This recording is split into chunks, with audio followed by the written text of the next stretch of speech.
안녕하세요. 톡북입니다. 오늘은 장희로 작가의 산문집 슬픔의 방문을 소개합니다. 단단히 고장난 세상을 이해하기 위해서 부단히 노력을 기울인 작가의 산문집을 소개합니다. 세상에는 다양한 슬픔이 공존해서 그녀 안에도 켜켜이 쌓인 슬픔이 있었습니다. 어느 날 저에게도 불청객 같은 슬픔이 찾아왔습니다. 사랑하는 제자를 먼저 떠나보내고 힘이 되어주지 못했다는 생각에 저 자신을 관역 앞에 세우고 수많은 화살을 쏘아야 했습니다.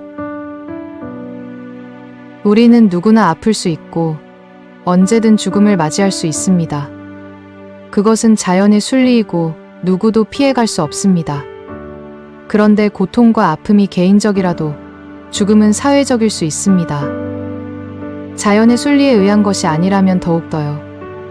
어디서부터 어떻게 무엇이 잘못된 것인지에 대해 다 헤아릴 수 없는 죽음이라도 개인의 선택 문제로 여겨지는 것은 너무 잔인한 사회라는 방증이 아닐까요? 작가는 그렇게 고인이 된 샤이니의 종연을 애도했습니다. 아무렇지 않게 일상을 살다가도 슬픔이 묵직하게 방문하면 마음둘 곳을 몰라 서성였다고 고백했습니다. 저 역시 고인이 된 사랑하는 사람들을 떠올렸습니다. 그들에게 위로와 힘이 되어주지 못했다는 자책은 무거운 부채감이 되어 저를 짓눌렀습니다. 누구에게도 털어놓지 못했던 마음이, 힘듦이, 고통이 자꾸 헤아려져서 하루에도 수십 번 하늘을 올려다보며 마음을 달래야 했습니다. 그렇게 작가처럼 저도 마음속에 그들을 묻었습니다. 사는 것도 중요하지만 잘 죽는 것도 중요한 화두가 되고 있습니다. 작가도 유방암으로 투병하면서 아픔은 너무도 혼자의 일인데 투병은 다행히 모두의 일이라는 말에 큰 위로를 받았다고 합니다.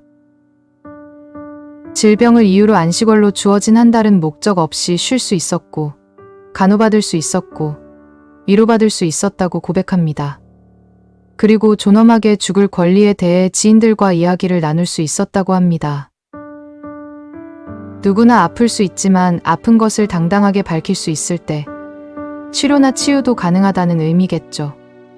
그래서 고인이 된 사랑하는 사람들이 고통과 아픔을 철저히 혼자서 감내했을 순간들을 떠올리며 사무치게 미안했습니다.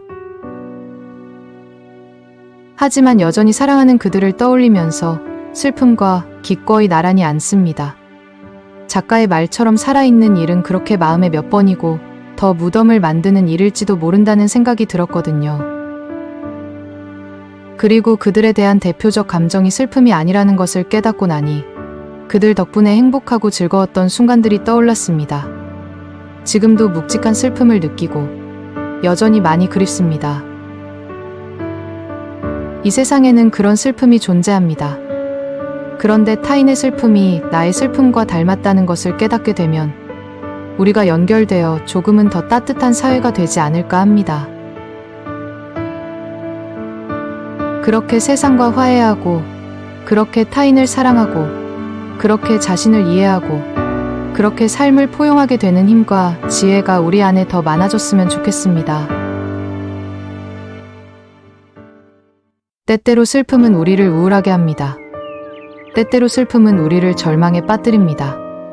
하지만 슬픔과 나란히 앉을 때 비로소 슬픔을 이해할 수 있습니다. 나의 슬픔이 타인의 슬픔과 닮았다는 것을 깨달으면 너와 나의 문제가 아니라 우리의 문제가 되지 않을까요?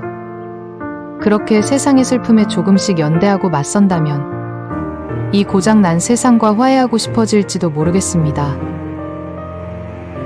지난 4월 19일 하늘의 별이 된 사랑하는 제자 문빈을 애도합니다. 우주 어딘가에서 다시 만나게 될 날을 기리며 빈이의 편안을 진심으로 빕니다.